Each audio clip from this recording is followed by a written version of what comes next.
What's up, Jimmy? How's the weather over in Florida, man? It stinks. It goes back and forth, and stinks is the key word, Michael. Stinks. Why? So you were saying about that, like what stinks about it? Well, there's the gradual changes of season in New York, Right. which allowed us to, assimilate into the next season, I like that word, and and assimilate. and you get used to it, especially after half a century. And where I live, it goes back and forth, back and forth, back and forth, back and forth. So you could be during a certain time of year here be freezing, and then the next week you could be looking at 70 degrees, and then it's back down to 40, and then it's up to it's weird, and I've had a hard time getting used to it. How do So you deal with the warm weather though in Florida? Like, because it gets pretty soupy and hot, right? yeah, like I said, you wind up stinking. You sweat a lot, you know. Well, Jimmy, I want to introduce one of our new sponsors, Mando. Can you Ah, see that? yeah, Mando. nice. Mando gives you a whole bunch of product, right? Body washes. Let me see if I can swing that over there, right? We've got here a whole body deodorant, which is good, right? You're at work, you're sweating, I don't know if you have a propensity to smell, dude. I'm not trying to make fun of you. You Who, know what I me? Not mean? me. How Some about you? people, not really, dude, because I tell you, well, I will tell you this. We've discussed it before. I get very sticky and very caught up in things. And I Yeah, mean, when you spray this body spray on you, yeah, boy, oh boy, it makes a huge difference. Now, again, in New York, it's still cold, so I don't necessarily need it all the time. But I could imagine those hot summer Florida months is going to be. This will be yeah. your first or second time dealing with that. Actually, technically, it would be my third. Really? Yeah, because I hit the summer 2 years ago. Don't forget, I was here in the summer of 2023. Then there's 2024. Here comes 2025. So I've experienced 3 summers here. Well, then I bet you wish you had some Mando with you last year. I need like a crate of Mando because I'm a fando of Mando. Oh, I love it. Mando's starter pack is a perfect for all you new customers who are asking you to support Long Island's number one pro wrestling broadcast, Monty and the Pharaoh, right? Use the Easy, easy for you to say. MATP code. That's MATT. MATQ, which is showing on right there on the screen. Use that. Support us. Show Mando they made the right choice in choosing one of the top pro wrestling podcasts or broadcast or television show that you could possibly have. And if you use that code, right, it equals 40% off, Jimmy. 40% off. If by my Nice. math, that's close That's to pretty good. half. Yeah, I'll take It's a that. little less than Conan's math, but Yeah, it's almost half. That's yeah. 40% off when you use MATP as the code, which is on that screen. 40% off. Go to Mando. That's Shop Mando, ShopMando, and get your starter kit. Jimmy, how you can convince all your friends in Florida to order some Mando? Well, first of all, I'll have to be upfront with them and tell them that they smell funny. And then I will highly recommend Mando because, you got to think before you stink. With that, I got nothing else to say. Mando. I'm a fan, though.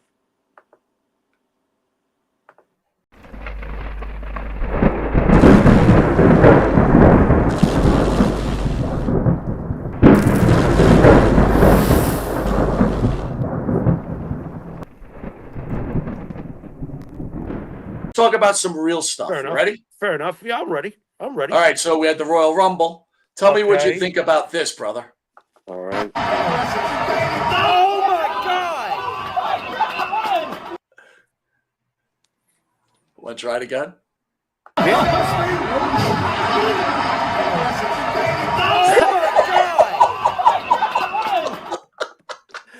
That is quite possibly the greatest spear in the history of pro wrestling. Can I say that? Am I allowed to say that? No, you are allowed to say it. Now, let me ask you this. That was absolutely All beautiful. right. That's a So 10. That's a we 10 we plus. we know we know that this is a social media guy, right? Yes, yes, Whoops. Let me yes. get into the right picture. Hold on a second. First of all, I wanted to ask you, Yeah. how do you like the fact that the WWE now is smartened up and they're starting to go after major social media influencers to do their shows? I think it's smart, and I think that spot was wonderful. And the funniest part of it all was his. All right, let's get to the basics. Did it work? Yes, it did. Was it entertaining? Yes, it was. You know, that's the end game right there. Well, Having can I having ask you these this? guys, I'm going to play it again. yeah.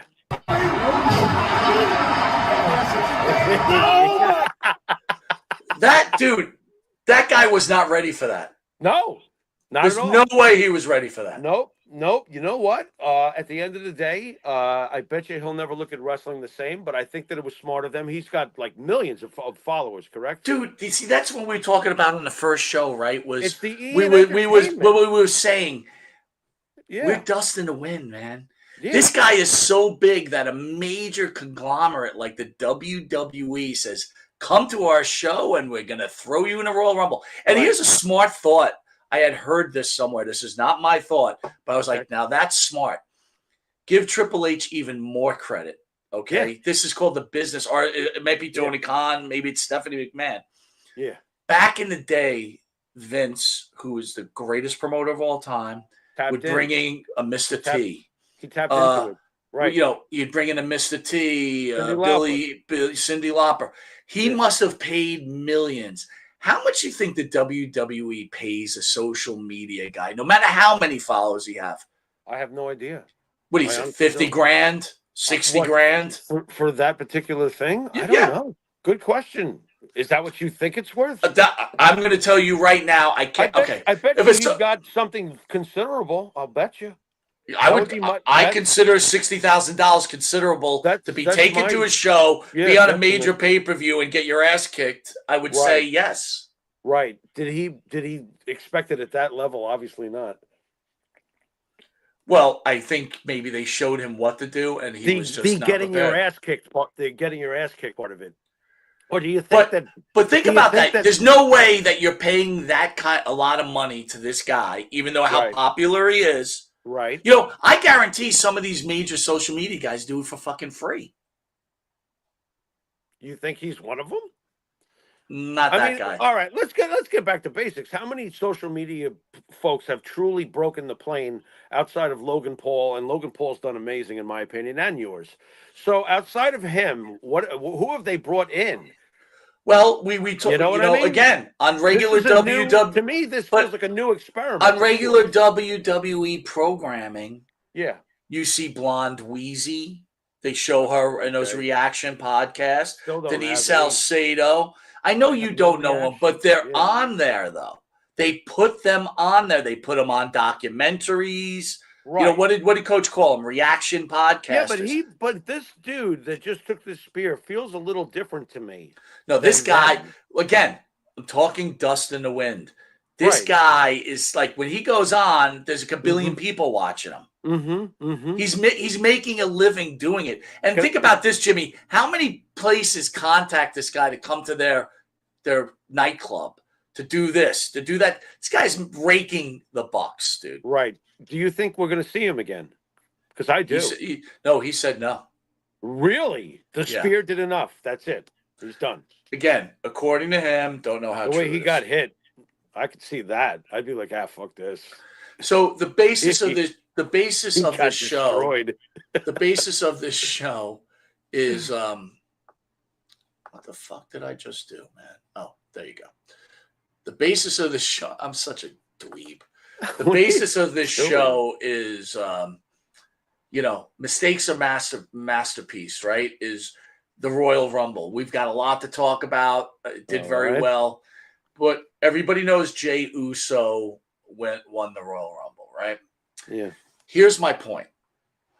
We all know that wrestling is fake. I use the word fake. Sorry. Scripted, it's predetermined, whatever you want to call it. Bogus at worst case. But I think, we just spoke about Speed, the internet sensation guy, right? And breaking this fourth wall. Mm-hmm. What do you think of this? Give me that Royal Rumble. Give me that. The boys. Well deserved, You deserve it. It is you. Thank you, bro. It is you. Man, congratulations. It is you. I had a problem with that, Jimmy.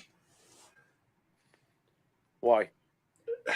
Because you got Jacob Fatu, one of the fucking big time heels, Yeah. going to be a monster. Yeah. And I understand they're all part of the same family, okay? Uh-huh. And this is behind the scenes. Why would anyone release that videotape? Because kayfabe is dead. Every last thing about it is dead. And Doesn't gone. that ruin it for you? It's starting to. I don't know. It's become difficult to watch something turn plastic. And I feel that it's one thing to tear down the curtain. We all understand the realities of it, but I would much prefer them presented as a show, and I don't need to see stuff like that. And keep it as real as possible, please. I mean, I'm sure you're with me on that, right? When I saw that video, I was really disappointed. I'm like, I understand they got things for documentaries. Like, Shouldn't be released right now. Yeah, exactly. I still agree with the old school premise to keep them separated from each other in the public eye. And I don't like Twitter wars, by the way. I think no, that's lame. dude, Twitter. You see, that's There's where a lot of things. This is where I disagree with you, though. I find that lame. Dude, keyboard typing against each other. Come on, man. Dude, this is because you're thinking, no, that is respecting the wrestling. You're using the tools that are given to you. I understand that, but I mean, come on. I'm supposed to tap into that. You're telling me you're okay. You've tapped into it. You understand why, and I understand why you understand why. Okay, but here's coming from me, who watched the wrestling and watched it change into what it changed into, and you know how old school I am, and especially now living here. I mean, to me, can you keep it real, please? But that is real. Real. That is real. That's too real. It's still a show. It's still WW in front of the E, and 2 out of 3 ain't bad. Rest in peace. The bigger problem, Jimmy, is when they go on Twitter or they go on Instagram and you see Nia Jax and Tiffany Stratton dancing together. That's a problem. Like, don't do that. But you go on Twitter where, Roman Reigns is attacking Seth Rollins. That's part of a storyline. That's good. Right. That to me is good. Not losing me at all. That's what I'm saying too. But I don't like I've seen some Twitter stuff used by wrestlers where I'm like, come on, what are you doing? I'm not buying into it. I'm not interested in it. Get in the fucking ring. Cut a good promo. Get in the ring. Sell me your story on a mic and in the ring. Plain and simple. Here's something that wasn't talked about, which I really enjoyed. All right. Lyra Valkyrie, Intercontinental Champion. Her top fell off during the Rumble. Dude, I swear I could have saw boobage. Like, I was like, boobies! I'm serious, dude. But I mean... All right. As I'm watching this live when it was happening. Now, did you see full breasts or no? Did we not? I'll tell you what I saw. I knew right away there was a wardrobe malfunction. I could tell from her body language. I'm like, oh crap, I think it's her top. So I've immediately identified the problem. And then she starts to battle with it. And you're right, it starts to malfunction. What I found more hilarious to answer your question, I did not see any, what can I be from Family Guide? Check out this side boob. I didn't see any of that. What I saw, and it made me laugh, was the whole match moved to the other side of the ring, and so did the camera. So that there's chaos going on. Dude, that's what my wife was watching, and I said to my wife, you see how great the WWE's become? Yeah. AEW would have left the camera on the whole ring. They totally took the camera off it. The referees ran to her to help her out, and they took it out of your view, you couldn't think about it. That is great production, though, man. It's quick thinking production, but what made me laugh about it is what you can't see, which is what I love about a lot of old movies. It's what you can't see. It's up to your imagination. Today's horror blood gore fests are nothing compared to John Carpenter's Halloween, where it's up to your imagination, a lot of it. It's much less violent. Well, I got to tell you, her top, she kept trying to fix it, kept falling up. The fact that we couldn't see what was going on, and they all bunched up in the other corner in the camera, I'm laughing. I was like, this is one of the funniest things I've ever seen. So I thought it was hilarious, personally. I'll tell you what, I'm a fan. Yeah, that was pretty good for live TV. All right. Royal Rumble, Lucas Oil.